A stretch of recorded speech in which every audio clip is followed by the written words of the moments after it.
Hey, good morning, Professor. For the last Friday of the year 2024, Good morning back to you. did you have a pretty good Christmas? Yes, it was excellent. The only sort of wrinkle was I had one niece who got caught up in that American Airlines, Ah, so she didn't quite make it back for the yuck. big, but she made it the next day. So Okay. all's All well that right. ends.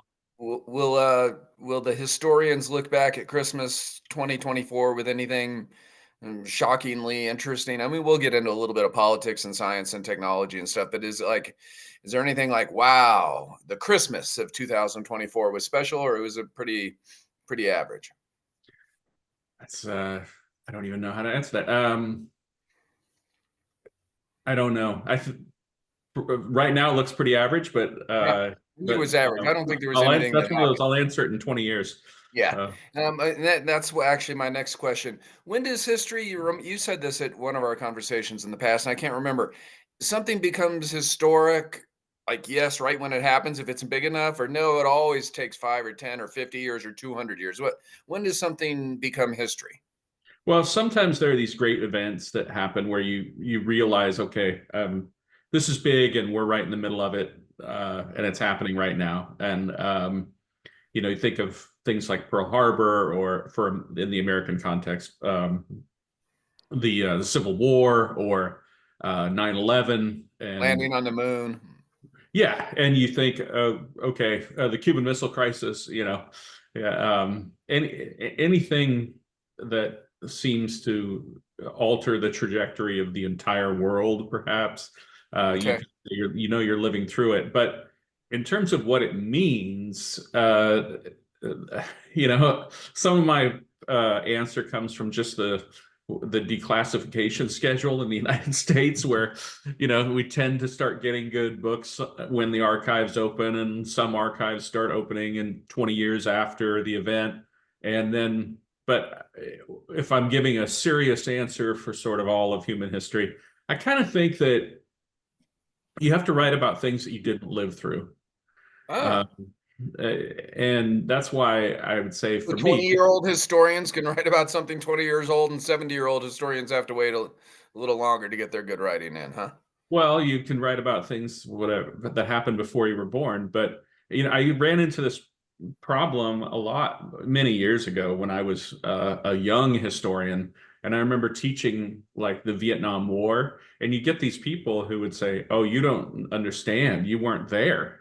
And I would say, "You don't understand. You don't have the proper perspective because you have this confirmation bias that is not allowing you um, to understand what somebody who's looking back on all of the evidence with a little more perspective is going to uh, come at this from a completely different way. And so I, I don't have that problem now that I'm old and have a bunch of gray hair, and I'm not, for the most part, I'm not teaching people who are older than me anymore. But Well, what's a good rule of thumb, Professor? Is it 20, 30, 40, 50, 60, 100 years? What is there any ballpark that in order to judge something wisely, some period of time has to pass?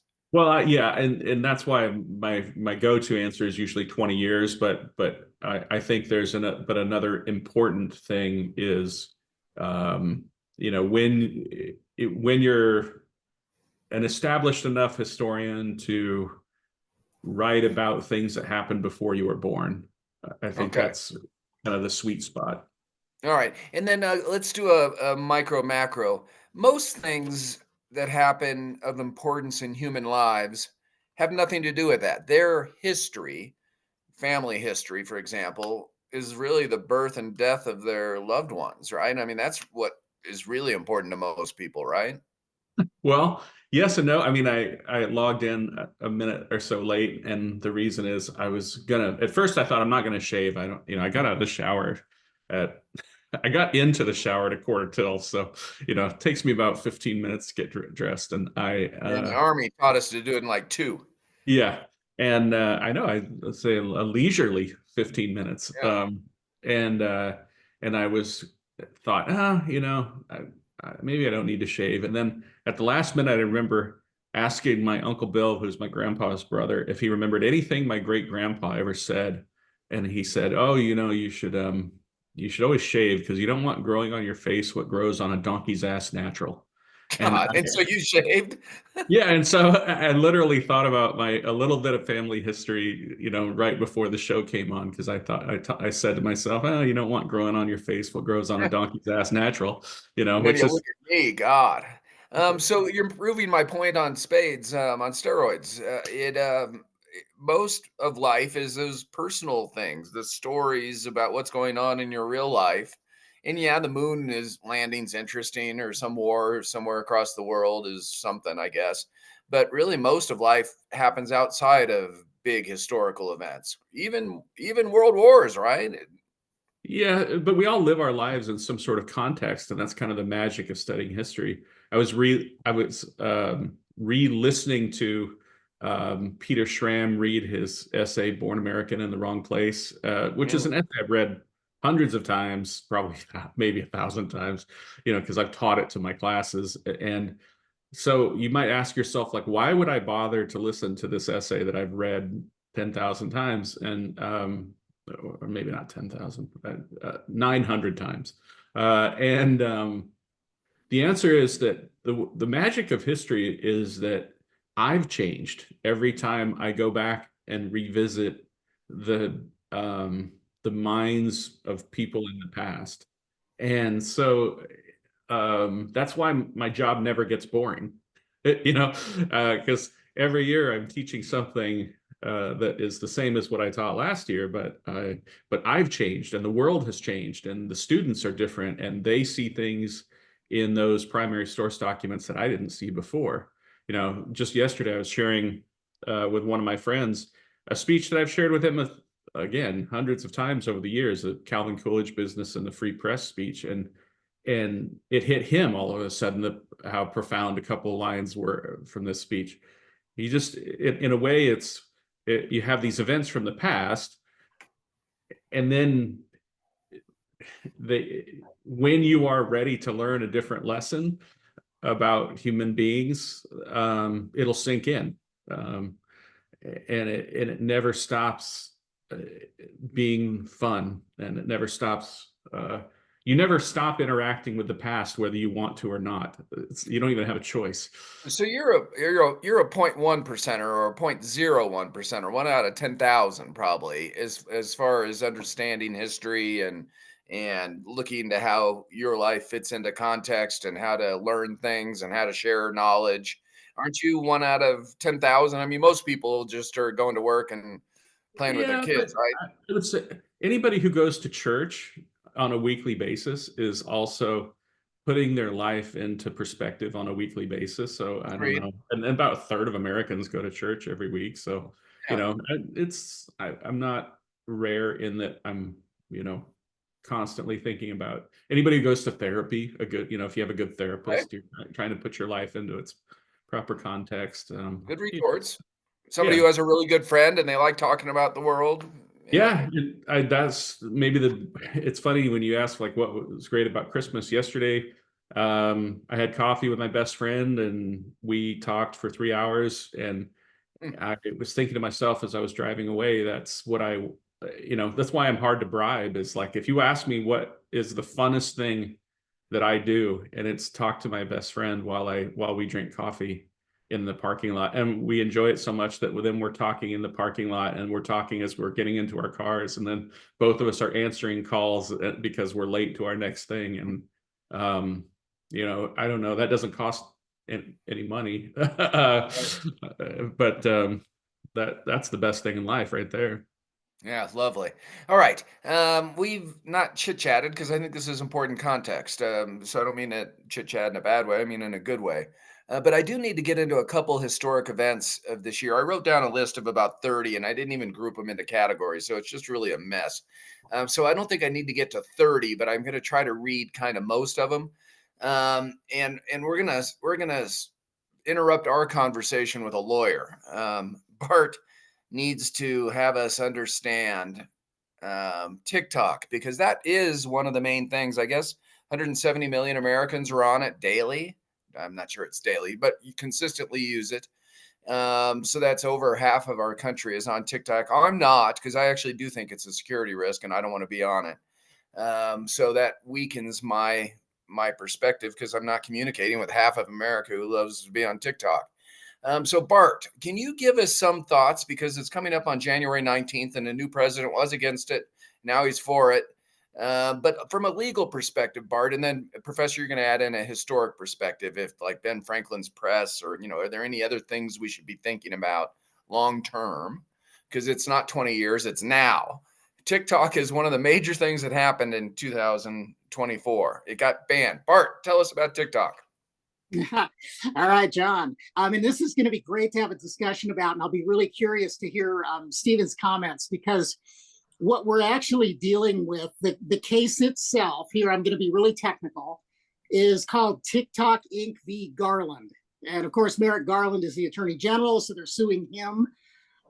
They actually consolidated several cases. That's all probably more technicality than we need to know for this. But the issue the Supreme Court is going to be considering, and I'm just going to read it because it's really short, it's whether the Protecting Americans from Foreign Adversary Controlled Applications Act is, as applied to the petitioners, violates the First Amendment. And this is going to be very interesting for a couple of reasons. Number one, it involves the First Amendment. Number two, it's coming up really, really fast. In fact, the deadline for all of the parties in this case to file all of their stuff is 5 p.m. Eastern time this afternoon. Oh. So basically, all that stuff is going to be in by this afternoon, the 27th of December. They have to make a decision in this case by the 17th of January. If they don't decide the case before then, basically this law will take effect, and TikTok, essentially, as we know it today, will be banned. So it's going to be very interesting to see what they do. Now, from a technical legal geek here, the real importance of this case is this is the first time the Supreme Court is being asked to basically abandon how they have interpreted the First Amendment over the last 35 or 40 years. The courts have used a system that's a lot like what they do for the Equal Protection Clause. They have tiers of review that I know a lot of people on the political right hate the tiers of review, because you know how the case is going to turn out based on what tier of review the Supreme Court has decided to apply.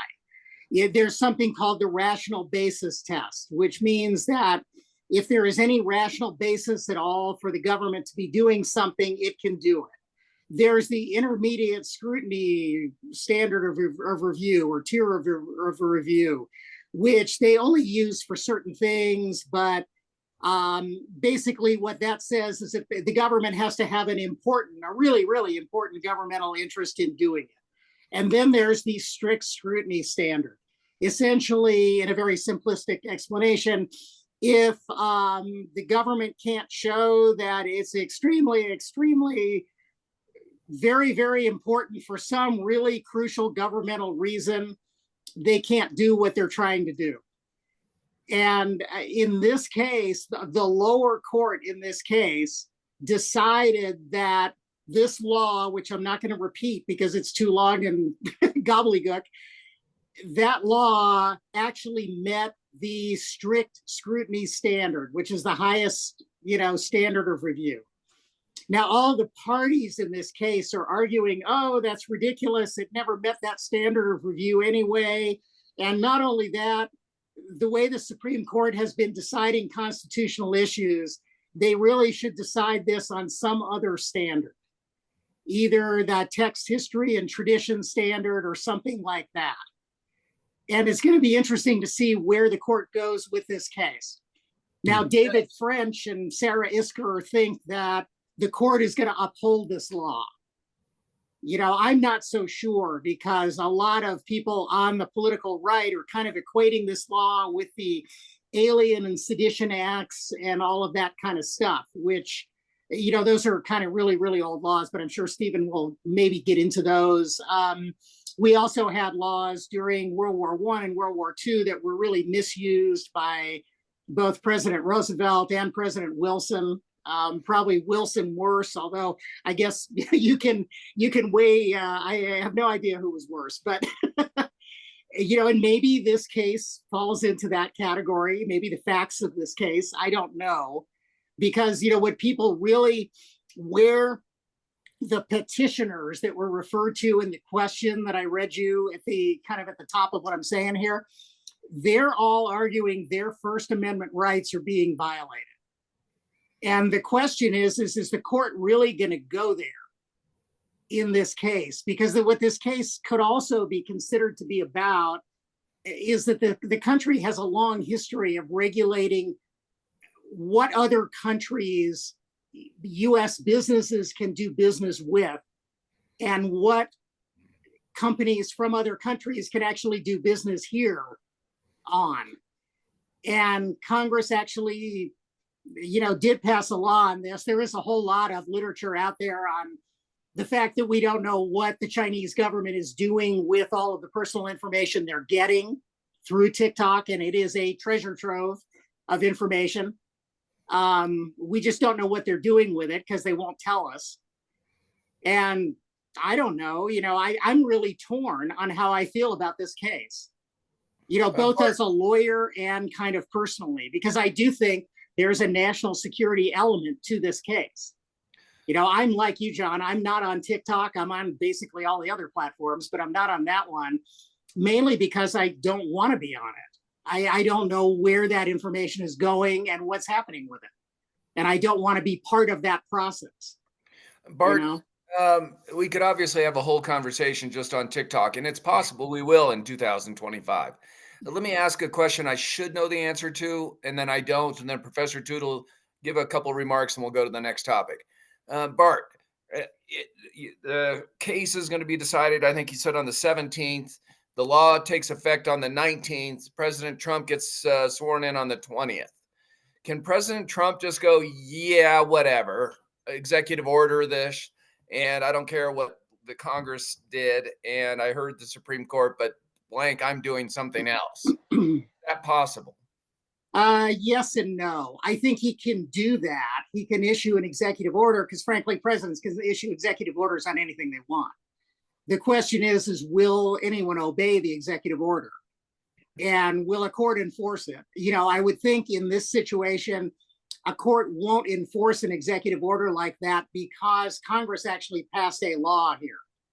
That law is entitled to more deference than any kind of executive order that the president could issue. I think one of the problems with this case the justices will probably talk about is that even if the 17th or 19th of January passes,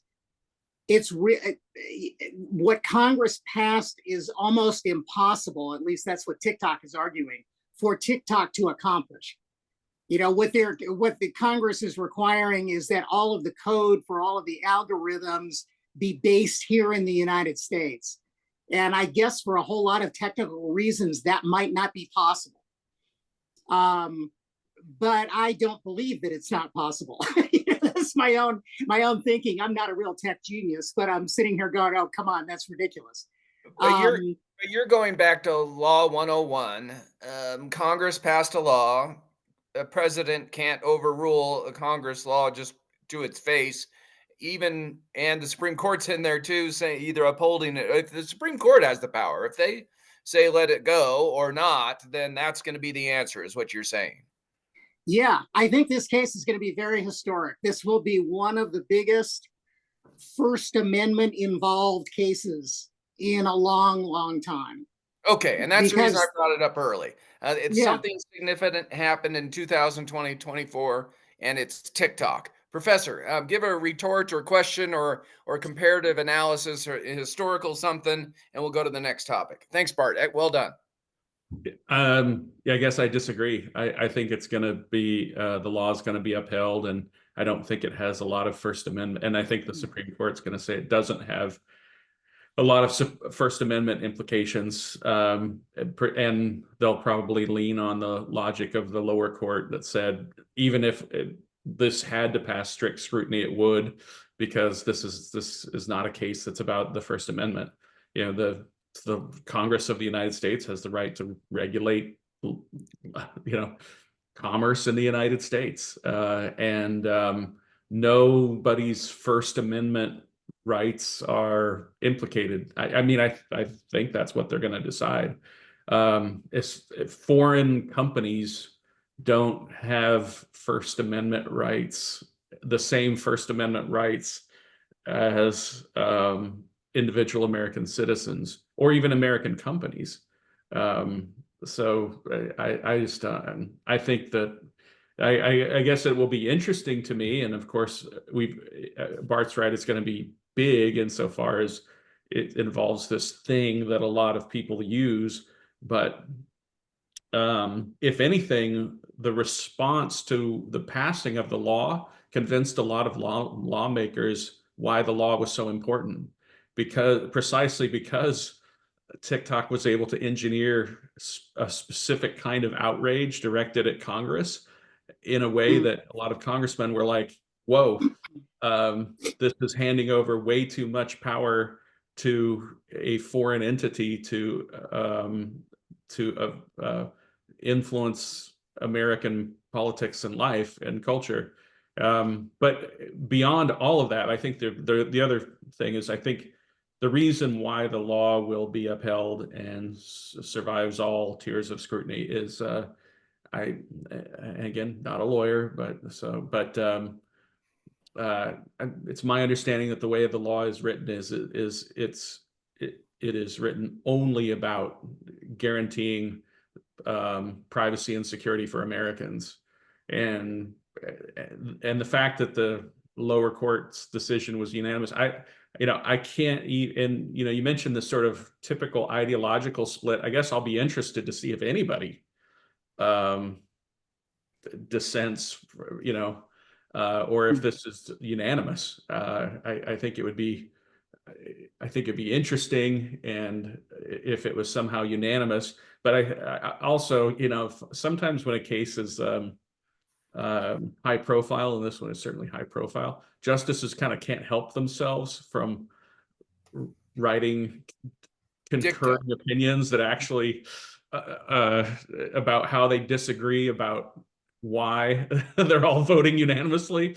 So we might get some interesting concurring opinions, but I guess I would be really shocked if especially this Supreme Court for the last 6-10 years, maybe 15, has been saying to Congress, stop putting us in a position to, do your jobs or fix your problems. This is a case where Congress actually did pass a law. And I just think, I can't imagine who would be, this is why I'm prepared to be shocked, because maybe one or two justices are going to stand up and say, oh, this is wrong for some reason I haven't anticipated. But the interesting part for me will be who, if anyone, will make some argument that I haven't anticipated. Okay. Good, Professor. And this is just, gosh, we've gone 20 minutes and we've talked about TikTok. So Yeah. we've got to switch gears. But that's a prediction, a rare prediction from me. I almost never predict anything. Well, and let me make another prediction on it and then switch gears. Yeah. President Trump's going to do something wacko on this. I have an idea that I don't think I've read about. It's just with 170 million people, and a ton of them are making pretty good money on it. If you're a 16 or 23-year-old kid making pretty good dime off of your silly videos, you're not about ready to not exercise your influence, regardless of what TikTok wants. There'll be enormous pressure to keep TikTok around, and President Trump will react to that. I think it's a minor reason why he got elected. Actually, there's enough people that said, take away my living, BS, I'm voting for Trump. Anyway, that's a watch and see if my prediction is right. Well, I guess I'll predict Trump's going to do something silly also, but I can predict that about whatever else is on your list. I don't. Okay, thanks for biting. It was, yes, thanks for biting. Okay, technology. 3 other quick things, and we got to be like 1 minute total on all 3 of these things. Bird flu. It is coming again, unfortunately. Now human bird flu happened, I guess, this morning or yesterday. Pig kidney transplant. and the Boeing air plug doors blowing off stuff. We can add in astronauts in space not being able to get back, technology in general. There were some kind of interesting stories regarding technology. Professor, how does technology affect history? I mean, obviously, I studied it, the cotton gin, uh, how was 2024 in retrospect? Well, I gave you a couple examples on technology. Was this a year? I mean, Bitcoin. Is this a year that things are going to change the world, or no, this is just another year? I don't know that there were any breakthroughs that are going to sort of, um, AI? Come I, on. well, even AI is one of those things that's reflecting an existing cultural pattern of um, choosing ignorance and credentialism.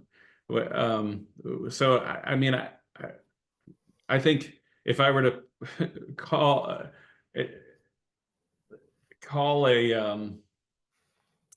call out a long-term trend that AI is accelerating, it's I've never heard so many Americans saying, I don't need to know anything, making vigorous arguments for complete ignorance and against all learning, compassion, context, um, and the attacks on, um, in particular, the humanities. But this is part of a You mean because they 40-year can, their fight. rationale is because they can just look it up. They don't need to know things in advance. If needed, they can Google it, right? Is that what you're? Yeah, but I would say it's this inversion of the idea of what knowledge even is. I mean, the first thing that I try to tell all my students, but I only have them for 16 weeks. I can't undo everything that has been done to them, is that every one of my students comes into my class assuming that what knowledge is there to do is to prove them right.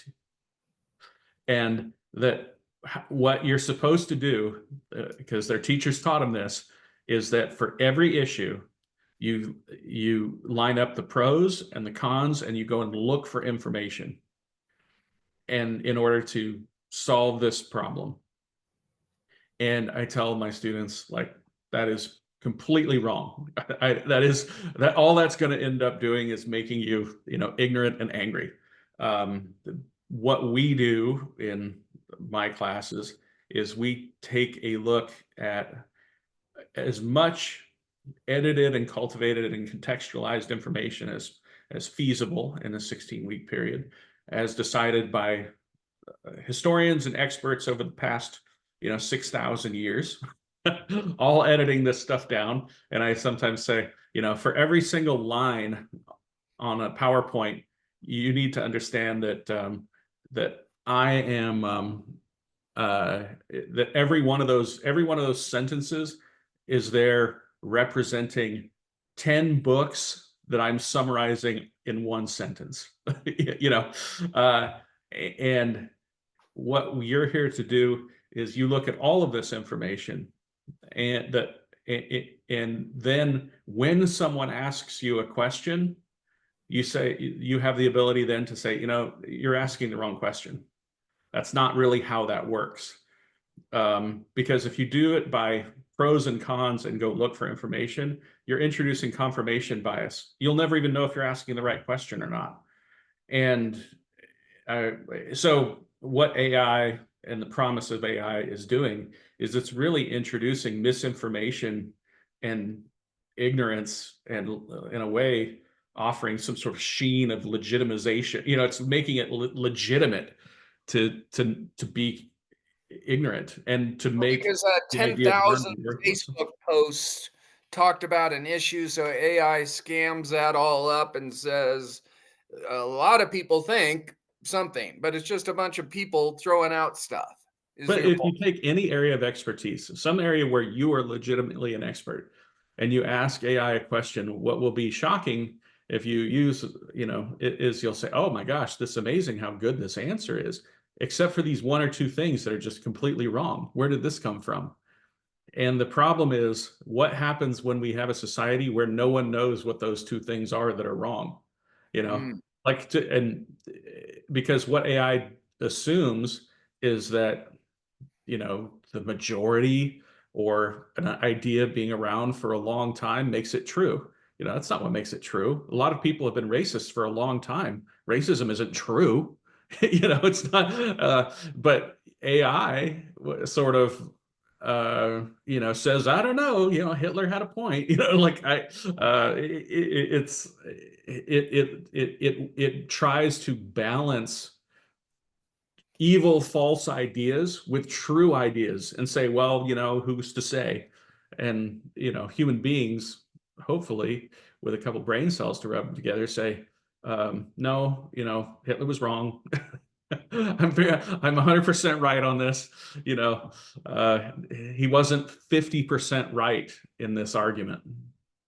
Yeah, fascinating. So that's a really useful contribution you've made to the future AI searches that start as soon as this gets posted online on YouTube and Spotify. Uh, how about the other? So thank you. I mean that was great. But what about bird flu? Are we going to go through another It's a pandemic? big story here. I mean, I live in the biggest dairy county in the country. So, my county and the two next to us outproduce every state in terms of milk production. Well, then a So, bunch of your workers have gotten sick. yeah, it's a huge story here.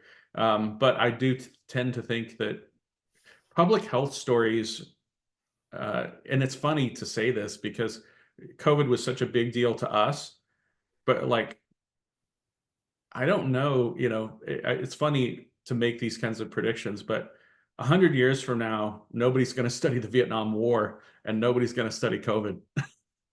Like these are certain things you can sort of like the influence, because we've had other, I The mean, Spanish flu, yeah, 1918, we I know, studied but nobody studies the one from 1968 that killed almost as many people. that. Okay. Most people don't even know that we had a pandemic in 1968. Yeah, Like, 2 years after I was born, I don't remember it, huh? right? That's what I mean. So, so some of this stuff probably will just get dropped down the memory hole a little bit. Well, okay, then they gotta at least give me the pig kidney. Oh, maybe, That but works, professor, that's a game yeah, changer. I just think that when it comes to improving human life, we tend to accept stuff pretty quickly if it works. So uh, when it comes to reconstructing our bodies, and in particular for anything that's non-cosmetic, we tend to be pretty forgiving.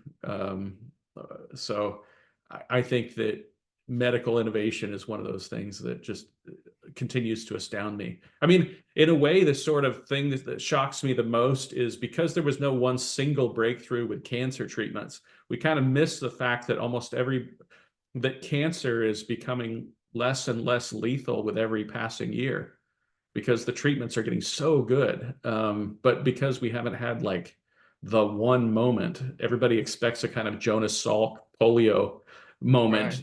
That's not really how most technology works. Most technology in a free market, just gets a little bit better every year. Okay. You've given me enough on that. I gotta switch gears. Famous people that are deceased, I wrote down a couple of them in 2024. Anyone important besides Pete Rose and Bob Newhart? Well, it's funny you should mention Bob Newhart because he was the first one who came to mind. But who else is on that list? Oh, Willie Mays, right? Didn't Willie Mays die? gosh, I wrote this so small I can't read it anymore. Yeah, yeah. It was about 25 celebrities, and those are the 2 that popped out to me. But it wasn't a huge year as far as massive celebrities that died. There were some important ones. Any others, but other than I can't read it. you can't read Gotta it. I love I it. can't I hate getting old. Okay, how about the Mike Tyson fight? Remember, that's the biggest thing that happened? Wow, who cares? I don't. Professor, it was the largest watched sporting event in the history of the world. I don't. Yeah, I don't care. No one. No, I don't care. No one cares. Uh, Okay. All right. Let's switch gears to foreign stuff. Was 2024 pivotal in Russia, Ukraine, Israel, Gaza, Assad? yeah, I'd say Syria is the biggest deal, and it's funny slash sad how Americans haven't paid a lot of attention to what has been Professor, going we on didn't in even have Syria. a conversation on it last year. Yeah, I know. But I guess we've mentioned it in the context because it gets, the funny thing is that what goes on in Syria is so, what had been going on in Syria was so complicated, and every country's sort of position and interest was hard to explain. uh, Almost everybody just kind of threw their hands up and said, "Ah, it's just complicated," because, but things like this happen in world history all the time, where um, we have somebody who is our enemy, but we're allied with them in something else somewhere else in the world. And there was a lot of stuff like that in Syria. But I do think that like something is coming to a head with the sort of new axis, whatever you want to call because Wait, I the think new axis of integrity. evil. Well, it's the Bush axis of evil too, except for Iraq's not in there anymore. But but when you look at and this is maybe how Israel Gaza matters more.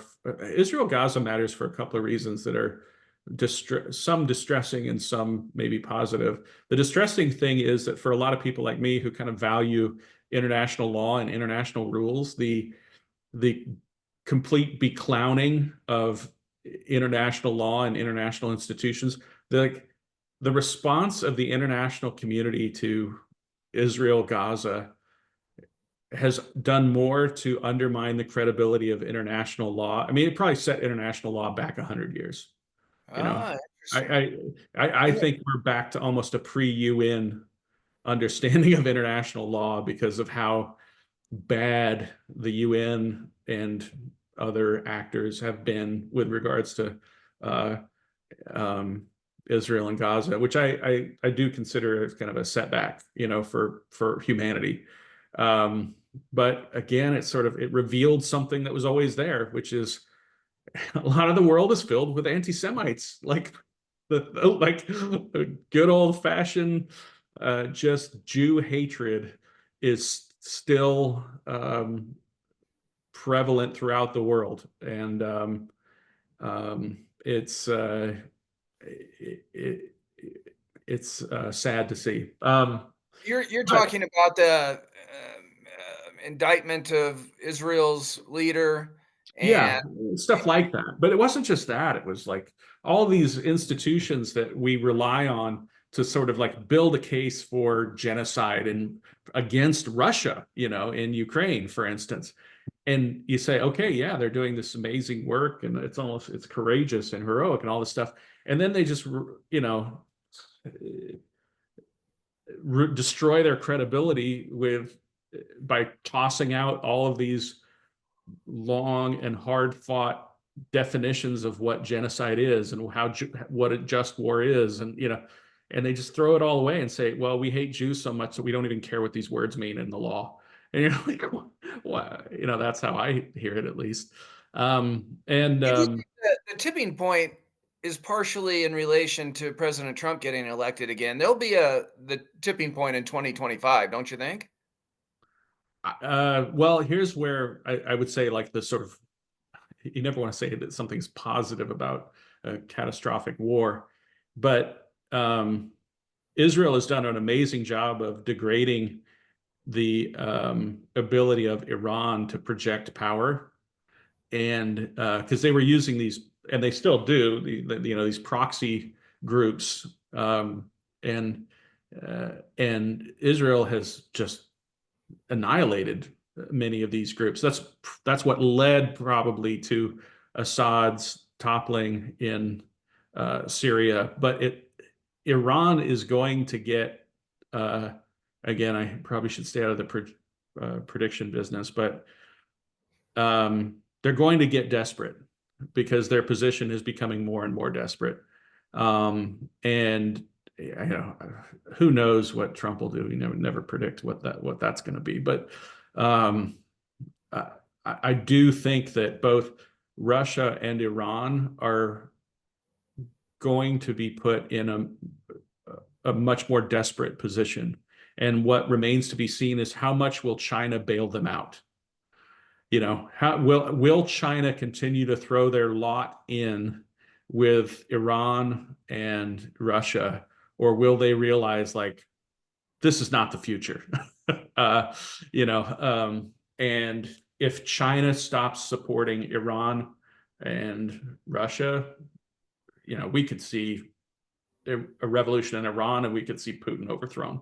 Yeah, it's I don't think people fully understand just how much China is propping up North Korea, Iran, and China. I'm sorry, Iran and Russia. In comparison, I think it could also be argued that NATO's on the ropes and maybe not going to prosper. I And disagree.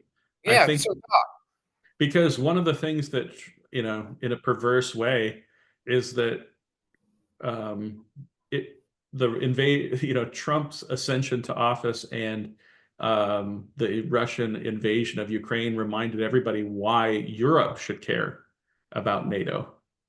And I I think that we might even see some of these countries um, redoubling their efforts to make NATO function better as a military alliance. even without the invisible hand of America. Well, that's the crazy thing about Trump is never like who knows what he's doing or why, and you never know what the effect it's going to have on other people because sometimes the response is hopelessness and other times the response is, well, we better do this because the United States won't. So, I mean, it's kind of how NATO started in a way, or which was Britain telling the United States we can't afford to do what we've done in the past, and we need a new structure of things because Britain just can't, rule the world post World War II. So somebody and the United States sort of stepped up into that vacuum. So who knows what happens when there's a vacuum. It's kind of sad that the opposite happened in Asia because of the presence of China, where last time Trump was in office, the Chinese just took advantage everywhere of the chaos caused by President Trump's, I mean, just basic incompetence with diplomacy. But I don't think the same thing will happen in Europe, but who knows? Okay, well that's positive. Well, you've mentioned him a variety of times already, so we should really talk. Well, no, one predecessor. Unusual to have a sitting United States president opt not to run again, right? Historically, that's unusual. They almost always do run again. Yeah, if they're physically able. Well, right. Yeah. So, but that was big news, right? I mean, that will be a footnote in American history, right? Always Yeah, that. I mean, it was a big deal, but I was thinking about this as I was trying to, because when you teach modern history, you're sort of always trying to figure out where do I stop, and you get into the elections post 2000, and you start saying, and this was the closest election ever, and then this is the closest election ever, and then this is the closest election. So we've had so many dramatic and exciting elections in the last 25 years that the events of this year will all be historic and exciting, but we've had just such a cacophony. Who knows how anybody's going to make sense of this? Yeah, it wasn't as exciting as Bush v. Gore, obviously. So, um, okay. But it was unusual for a sitting president to drop out 3 months prior to the election. That's Yeah, unusual. yeah. Okay. And then pardoning his son, that's a big historical footnote, is it not? Yeah, but President Clinton has sort of rehabilitated his image as a statesman, and nobody really remembers his pardons anymore. But I All do right. think Biden's were worse, if that's possible. Gosh, I'm not sure how you would even judge these things. I suppose again, it'll probably be some historian who's born this year who will finally be able to judge accurately, like whose pardons were worse, Biden's or Clinton's. When you're Um, referring to the 37 of 40 commutations of death row as well, right? Is that, or the yeah, 1,500? I mean, but yes, all of it. I mean, I saw this morning Joe Manchin really condemned Biden's pardon of after speaking to the victims of one of these murderers. I don't remember the fellow's name, but you know, I don't know. I haven't heard anybody defending Biden's pardons. Maybe they're out there, but it's just nobody on my radar is saying, "Oh, these are fantastic," and what a great job he's done. You know, I don't even know how. I mean, I don't know. I I'm at a loss to make. Okay. Well, for sake of keeping the show moving along, we'll skip it for now. But we do have to talk about the reelection of a former president. That's historic, is it not? Yeah, I mean, school children today, you know, still show up with their Grover Cleveland T-shirts, and we all remember how exciting people, you know, found the two Cleveland administrations. You know, you know, I'm joking, of course, but like it has happened before, and it is an example of um, you know, something that no one cares about anymore. Yet, because it's been a long time and we've forgotten Grover Cleveland completely, that you know, we're all sort of think it's amazing. Yeah, okay, but I think you know what's going to matter is what he does over the next 4 years. Okay, that's our transition. I'm skipped a bunch of stuff. School shootings, there were some big ones. The Francis Scott Key Bridge, that was a big one. Hurricanes, the Mendez brothers, Diddy's deal, whatever the hell that is, I don't want to know. Taylor Swift, that was a pretty big deal. I mean, a couple $1 billion. Immigration change, the Biden's immigration change going back to Trump's that everybody hated, then they go and do the same thing, and we all kind of shrug our shoulders. That was kind of historic. Okay, so you've now made the transition. Oh, drones, gosh, Professor, the drones. I mean, what's the deal with the drones? Anyway, Well, go ahead. oh, I just say like I should have learned this a long time ago, but we tend to try every bad. We try really hard to not solve any problems, and then we try really hard to implement every bad idea, and then we eventually we do the hard work, and maybe that will happen with immigration eventually. You know, like I feel like we're sort of in the middle. We're in year, you know, 50. Since Reagan, you mean? Well, I'm just we're in like year 50 when it comes to abortion, and we're probably gonna settle on a solution in year 70. And it feels like when it comes to immigration, you know, we're we're in year 10 or 15 of what's probably going to be a 40 or 50-year conversation. That's kind of depressing. Professor, why would Congress on immigration? Why would Congress, when they have the House, the Senate, and the presidency, not draft a law? And it has to be not exactly what they want because they don't have a big enough majority. But can't they draft an immigration law? Do you think in the next It 4 years could. an immigration law? But here's the problem. We haven't done the hard work yet. We haven't done the part. We need to do this with taxation too, and we never have, you know, like what is immigration for? And then once we have once we get 80% of Americans to agree on what taxation is for, then we could come up with a tax code that actually made sense. If we could get somehow can figure out what 80% of Americans believe immigration is for, like what's it for? And then we could build the legislation. But until we answer that question, we're just going to do what we've always done, which is, you know, a patchwork and stumbling through, and we're going to fix one thing seems like an immediate and obvious problem, and we might keep stumbling through on immigration, just like we do with many issues. There's not going to be a substantive immigration reform bill in Well, 2025. there might be. I mean, there might be a big immigration and border security bill. That we essentially already had one that Trump torpedoed, so he could just take that one off the shelf and Kind of with try what to he did pass it with again. NAFTA, you mean? What's that? Kind of what he did with NAFTA, tweak a few things and rename it.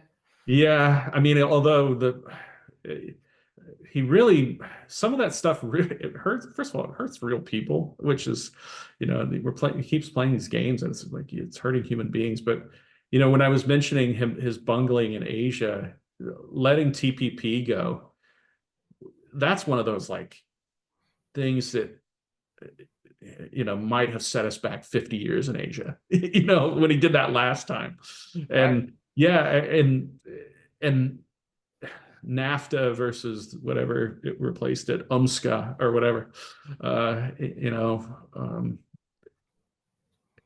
don't know that it was better. But the thing that is always missing when you don't have a statesman like president is the public education part of the presidency, where they say, okay, here's what I'm doing and here's why I'm doing it. And here are the costs and here are the benefits. And, let's approach this in a sort of adult way and understand that when I'm making this decision, I'm doing it knowing that it's imperfect and here are the potential downsides that we're willing to deal with. And, his way of acting in office is so arbitrary. We kind of miss the Learning. don't get to advance as a civilization, because we're not having these like national conversations about these issues. Well, and not only that, Professor, I mean, that's on one side, the chief executive who has, one voice. So it's easier to get through to people because it's one voice. But Congress also going through committee work would study this for months and they do staff write-ups and reviews and they take it on the road and they'd go to hold town halls with their citizens and we all get to stand up and express our opinion and they'd take it back and they'd gnash it out and then it would go to the floor and they'd debate it and then it went over to the other side, the Senate. And I mean, and so there was a whole process. And it seems like we've abandoned a lot of this process in America. And I don't get that. Do you agree or? Yeah, I do. And that's also, getting back to our point about the TikTok case. That's why I think the Supreme Court's not going to, slap Congress's hand the one time it actually Yeah, they tries actually to did do something. legislate and solve a problem. The one liner I've had, you probably have a better one, is President Trump is going to be wild. It's going to be a wild 4 years. Agree or disagree? I don't know because in a way, something else that Elon Musk did might affect this. We don't really have national media institutions anymore.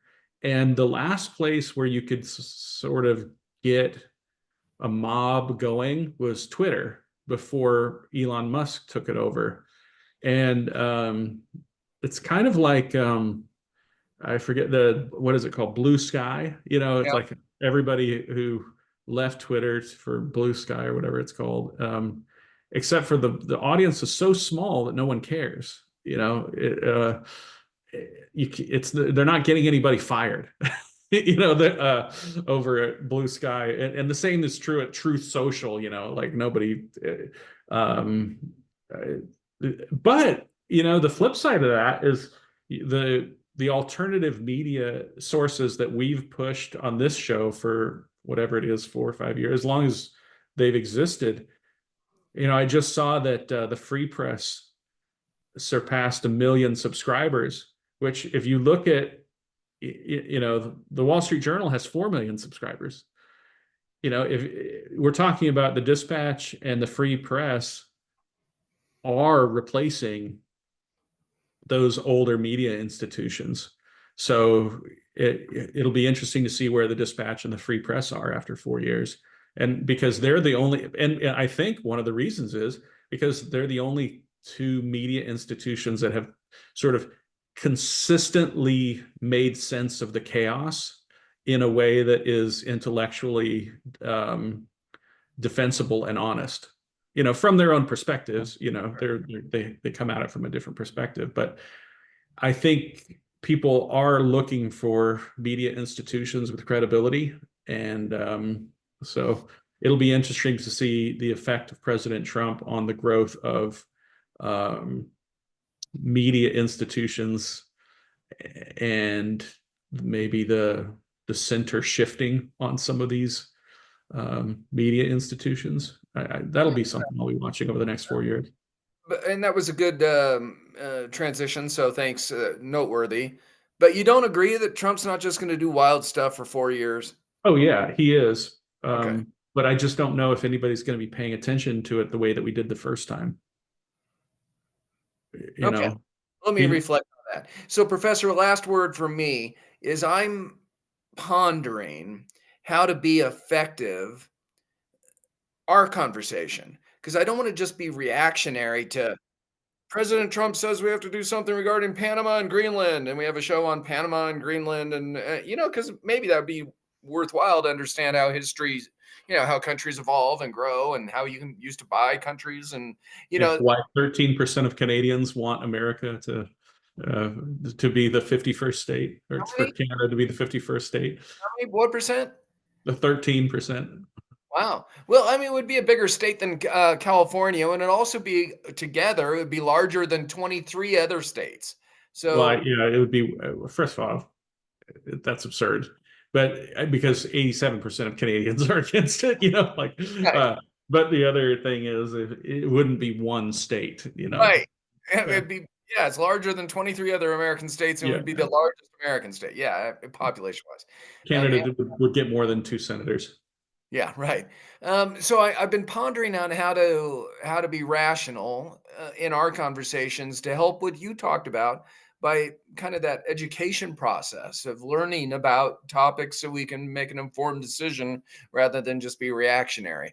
So will you kind of ponder that in relationship to 2024 and the news that is coming up in 2025?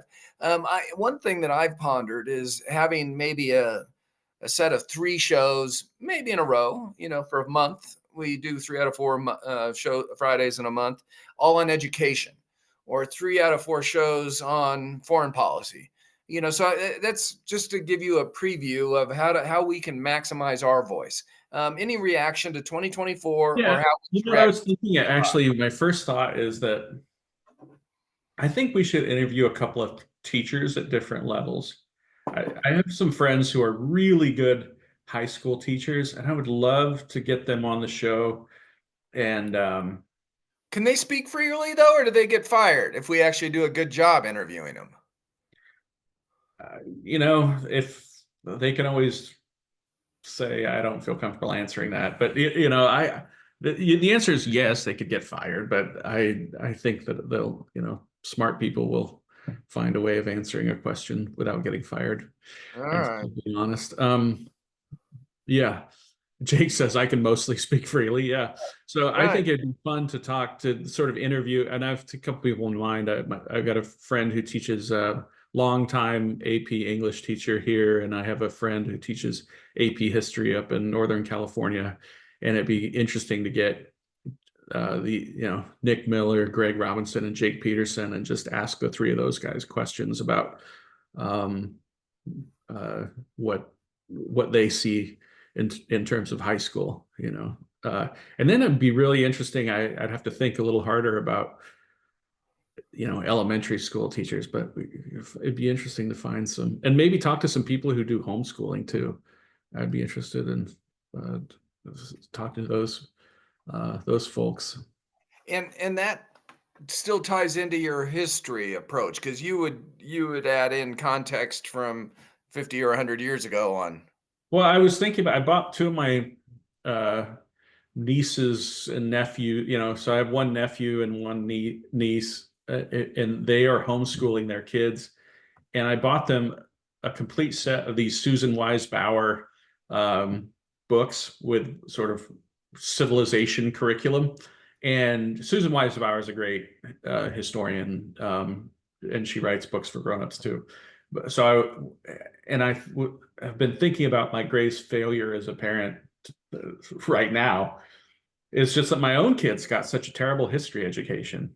And you would think of anybody my kids shouldn't, but I trusted the schools, I think, too much. And I assumed they were doing something. And then, you wake up one day and you got two teenagers and they know almost nothing. And anything, I mean, the only thing they know is that America's bad. If I were to summarize, the only thing my kids learned in school is that whatever the question on a multiple choice question, whatever answer makes the United States look the worst is the correct answer. And that's how you do well on a multiple choice test about US history. And so I gave these books to my one niece, one nephew, and thought, oh, I wish I had done that with my own kids. Just worked my way through these 4 books because, honestly, when I was going through them, I was like, this is all you need. It's not the stuff that we're asking for is stuff that you could definitely fit in to a school day if you weren't doing the other 90 things that teachers are asked to do during the school day. I think what most teachers want, and this is just probably my own projection here, but like when I talk to teachers, almost all of the good ones, what they really want is they just want to be able to take a deep breath and teach kids how to read and write and do math and do science and and not do the 10 million other things you're asked to do. Jake wants to, let's get Jake in here. See if how you feeling about this, Jake? I love everything you're saying right now, Tootle. Okay. So my impression is correct. No, your impression's great. I actually blasted out a poll to my former students from my current school and my last school like a week ago, because a lot of them have just finished their first semester of college. And what I'm seeing, so I said, what is your opinion of college so far? What do you think that, we as your teachers could have done to better prepare you for college? And I actually got quite a few responses, which I wasn't anticipating. Yeah. But the general feedback from my students is, one, we were never held accountable for anything in high school. And so we have procrastinated everything our entire lives. So when they go to college, they still procrastinate it, and then their professors dock them for it. And then the second thing is, you never taught us how to study, because everything was fill in the blank notes that then they were given open note tests. And so I had a bunch of students that just kind of face planted their freshman semester of college. Yeah. Well, that was kind of my answer about AI. Here's the problem. Like, when I have to tell people, no, you don't know this unless I can put a blank sheet of paper in front of you and you can write a paragraph about it that is correct, because that's what learning is. You can demonstrate that you have learned when you reproduce that learning in written form, and it comes just from your brain. That's what learning is. Yeah, Professor, that's an odd that you say that, because I have a little notebook that I write in things to remind myself, and I'm old school, have a little notebook. Thanks, Debbie. And I have like 15 or 20 public policy issues that I want to write about. But until I take that time to write and not research initially, just actually write my own thoughts on immigration down. Yeah. And then I need to research to find out how many people have immigrated in a way. But at first I got to write down a kind of a structure of immigration and it's an amazing learning process. I realize I don't know hardly anything until I take the time to write it. Well, Abraham Lincoln and Bob Dylan agree. Abraham Lincoln would say, he could wear an idea threadbare, but until he, put pen to paper, he didn't know what he thought. And then Bob Dylan has this great old song called "Mama, You've Been on My Mind." That one lyric always stuck with me, where he says, "I'm just saying it out loud so I can't pretend that I don't know." But until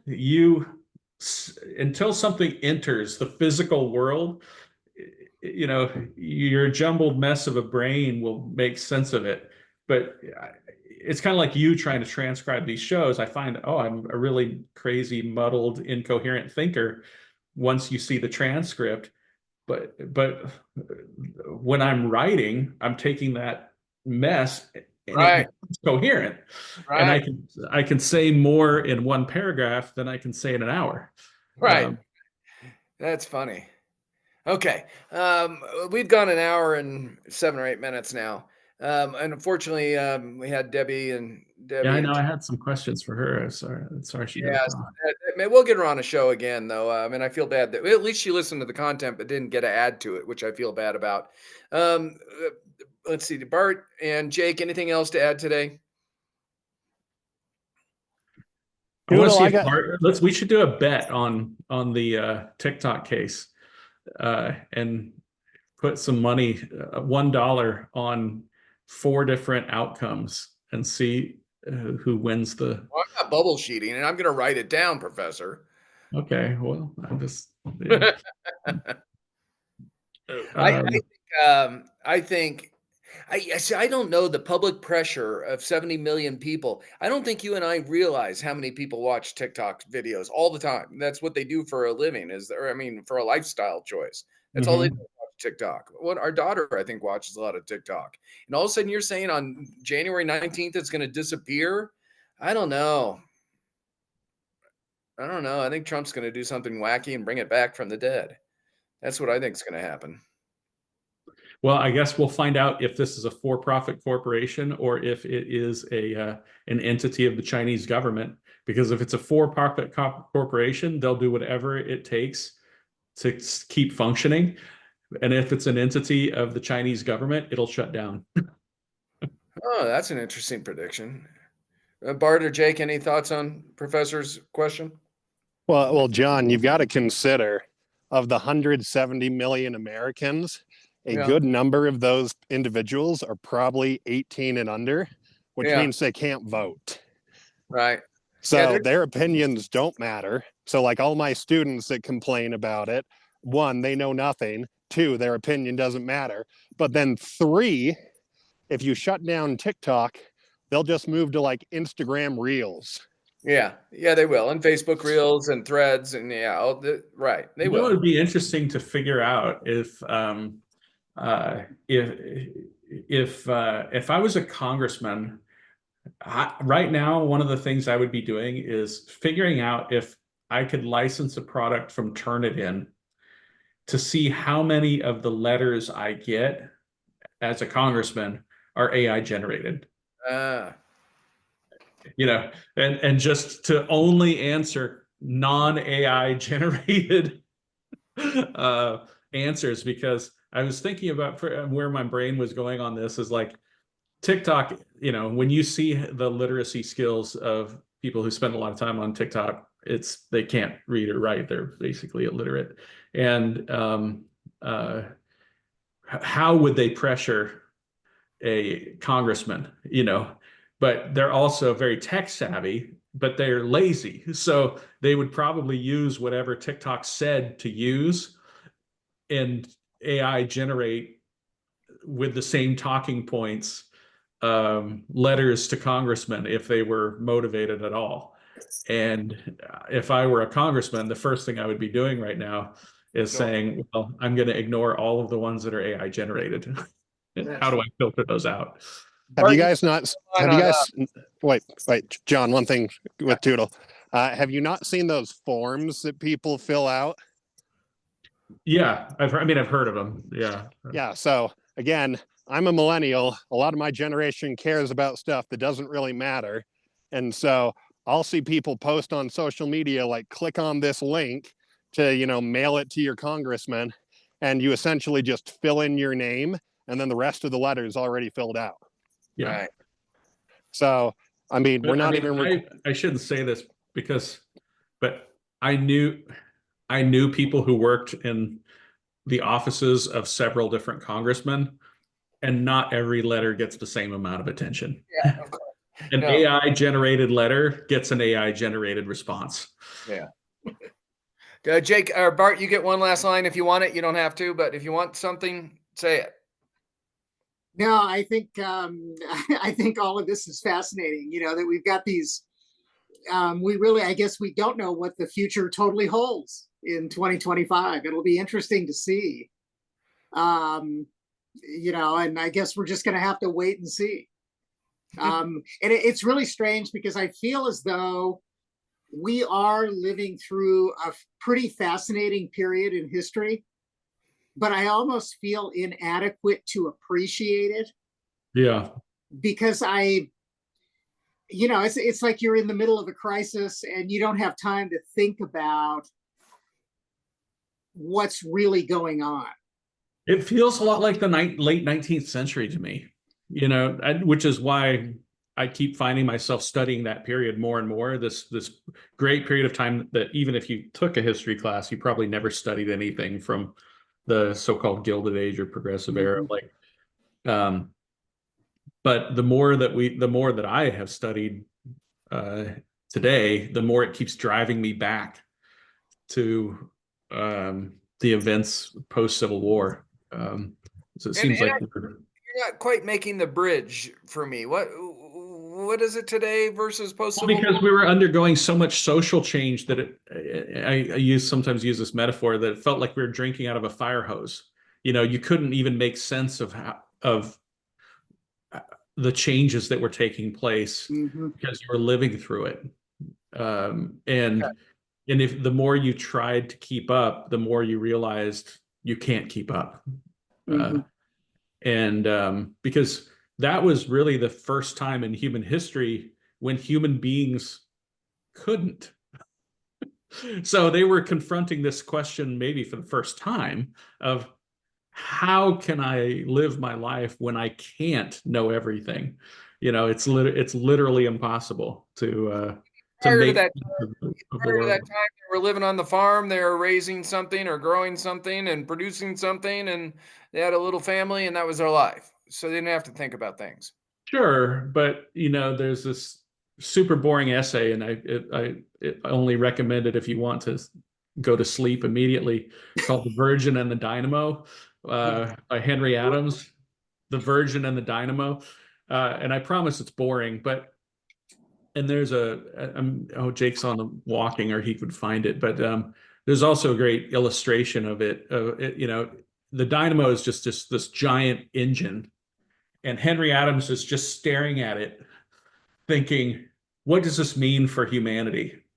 That essentially every problem in the physical world can be solved, and we cannot understand our own lives anymore. And you know, in this case, he's the virgin. It's from the Education of Henry Adams, which is also a very boring book. But it's one of those books that I forced myself to read a million years ago, and I feel like I should rewrite that book and steal all of the ideas and make it coherent in 100 pages, and it would be a bestseller. But but I would just steal all of Henry Adams' ideas and just make them coherent. But Art, look into the legality of that. I kind of like this. yeah. It would be like a sounds alike, right? As Not long as the words are different and it's a little bit different, you're not violating any copyright laws that I know of. Yeah, but it's funny because now if you were to entitle something "The Virgin and the Dynamo," people think it has something to do with like sex and a sex toy or something. But you know, this is about a human being confronting a giant machine for the first time. I love this idea. So we've co-authored a book. We're still on recording, so we should probably stop now in case it really is a good idea. But Bart, please give a better answer than that, because I've always been fascinated by Francis Ford Coppola's complete plagiarism of Joseph Conrad's Heart of Darkness into Apocalypse Now. I mean, word for word, paragraphs, word for word. And I assume that was in the public domain, so he could do that. I don't know what the law is on that. So will you find that out so Professor can write this I book? promise the Education of Henry Adams, the copyright is long, so that's been public domain for 50 years, I think. Do this, huh? Yeah. Okay. Yeah, absolutely. Yeah. All right, let's do this for the professor. We'll put his name to it. We'll take a third of the money each. Okay. Or you know, one of the best Christmas presents I got this year for someone else was my older sister is obsessed with knowing where every member of the family is, and so I got her an AI generated book. So it made it look like she wrote this book about why she needs to know where everyone is at all times. Oh my And God. she shared it on social media, and now all of her friends are commenting like, "Hey, this looks amazing. Where can I buy this?" And I haven't told any of them this was AI generated. She didn't actually write a book. She didn't write a 250-page book on why she needs to know where everyone is at all times, but And she has did one. did you write this for free? No, I didn't write it. It's That's what AI I mean. generated. Prompt it and it was free? Yeah, but it's again, this is the scary thing. You answer 4 questions and it 4 spits out questions. a 250-page book. And it Okay. does it in the time that it took longer to process the payment than it took to write the book. That's what I mean. How much did it cost to write this book? Through the AI? With shipping and all in, it was 40 or $50, I think. Wow. You want to pretend like you wrote a Wow. book? Yeah, go on this website, answer 4 questions, and it spits out a book that you wrote. Yeah, I keep seeing these ads for that on Facebook, which is the reason I ask, and I don't want to click on them because then I'll get more of those ads. But yeah, I was going, write your own book. Don't write yourself. Have AI write your book. And what a weird world we're in. Well, Yeah. well, John, haven't you heard of that group that they want to take over the book market and they're going to use AI to generate like 6,000 books a year? Yeah, No. Amazon has this like is having a problem of people submitting AI generated books. Oh, And wow. Spotify is having the problem of people submitting AI generated music. And my son, who's 13, has been doing this for 3 years. He sends me, "Oh, here's a song I wrote, but AI generated it." You know, Right. and the same with YouTube, AI generated movies. Well, I don't know if AI can generate our little conversation podcast. Maybe it would be better. I don't know. You think? No, it can't, and nor should it. Yeah. Right. Right. For the foreseeable future, I think that's probably correct. Professor, Well, thank it's the idiosyncrasies of human beings that make life worth living, you. Right. and robbing ourselves of that. I mean, these are all just. How much time do you want to spend in the unhappiness machine? That's a question we should all be asking ourselves in the Title. next 5 years. That's a good title. How Yeah. much time do you want to spend in the unhappiness machine? Yeah. Okay, well, we are not a machine. We're people, and I very much value your time, Professor, and Bart, and Jake, and others that occasionally join us. Thanks for a pretty good 2024. I'd like us to maximize our effectiveness and fun in 2025. I don't want to chat just to chat, although there is some value in that. I'd like to keep honing our skill set in order to make a little positive contribution to the world, and I think we're doing that. But I'd like to keep honing it, and I'd appreciate your thoughts as we do that. All Hey, right. John, I have one suggestion that Please. it just popped into my mind because we were talking about AI and you were talking about having us go online and watch prior episodes and summarize them. Yeah. What's And what's I'm your wondering, okay, isn't that kind of a perfect task for AI as long as we're Yeah. doing quality control? Oh, My students already do this. Oh, yeah. They have these products that just take my lectures and spit out AI notes. all right. Bart, will you, since you thought of it, you bought it, will you I'll do some research. Yeah, let me see. I have episode never out? consciously used AI. Yeah, Okay. I but think I'm unconsciously using it all the time. And right, I of don't course, even know. right. Like when I write an email and it corrects the words, Sure. going across. That's AI. That is- But yeah, let me look at it and see. No, Because you one can of my do that. sons is really techie and he can probably get me to the Yeah, AI I'll things. put it under the parameters that you and I discussed. I'd like 3 of the Yeah. 5 cut quotes, 1 page, however many words in 1 page. Yeah, if you'll do that for us, that will be great. And then if it's better than my work, then because at least people say that you should do AI occasionally to save your time. And if that were to save time and find out where, Hmm. hell, let's use it. Professor's ready to remark. Well, no, I just think that I already sort of have my moral standard for when I use AI, which Yeah. is that I only use it out of contempt. Meaning when someone wants something from me and they don't care. And I'm like, well, if you don't care and you just want a meaningless product from me, then that's what I'm going to give you. And that's when I use AI or Chat GPT. There's a famous historian acquaintance of yours. Is it George Carl? George Nash. What is it? Nash? I think that may be it. And he did a post on Facebook insulting. He was at a cocktail party. Well, then Older. it wasn't George Nash because George Nash has never insulted anybody, so it must have been someone Well, no, else. it was somebody famous that you know, and he was a historian. I think he's bald. If no, maybe not. Maybe gray, distinguished gray hair. Anyway, he was. He posted on Facebook. He goes, "I was at a cocktail party, and I asked a young lady. It must have been a college event or something. And I asked a young lady what she wants to do, and she goes, "I want to be a social. Or I want to be an influencer."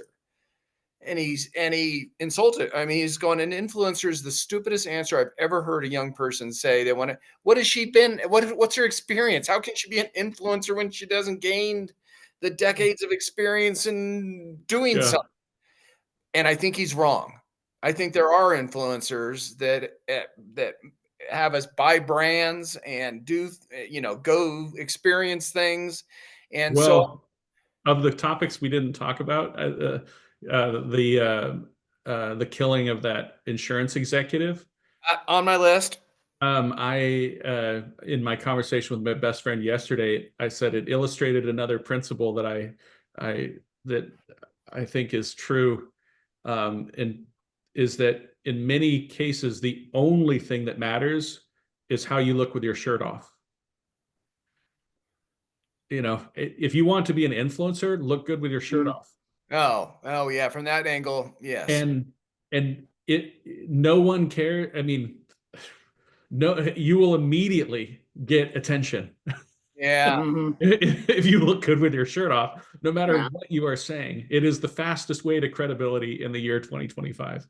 Ugh, what a lousy way to summarize where we are in the world. Well, Darn it. you are defending the idea of an influencer who doesn't know All anything, right. and I'm agreeing with you I'll that you can be an influencer. All you have to do is look good with your shirt off. All right. Well, I better hit the gym then. Okay. All right. No matter how many times I hit the gym, you know, there is a Bill Maher, the comedian who does that real time. He says at a certain age, you cannot look good with your shirt off. You can only look good with clothes on. Yeah. Well, that happened about 25 years. So yeah, Okay. that ship has sailed for all of us, I think, except for maybe Jake. Yeah. Yeah, no kidding. Professor, thanks for your time. You're a real value to society and a gem of a friend to us. So thank you. Even if I don't look good with my shirt off. Well, now I don't want this in my head. Thank you. All right. We're going to stop the recording with that. All right, Professor, thanks for your time. Bart and Jake, have a great day. Maybe see you next week or not. Let's kind of think about our schedules. Oh, Stop speaking of shirts off, it. the historian Steve Hayward and Steve Hayward does not look good with his shirt off.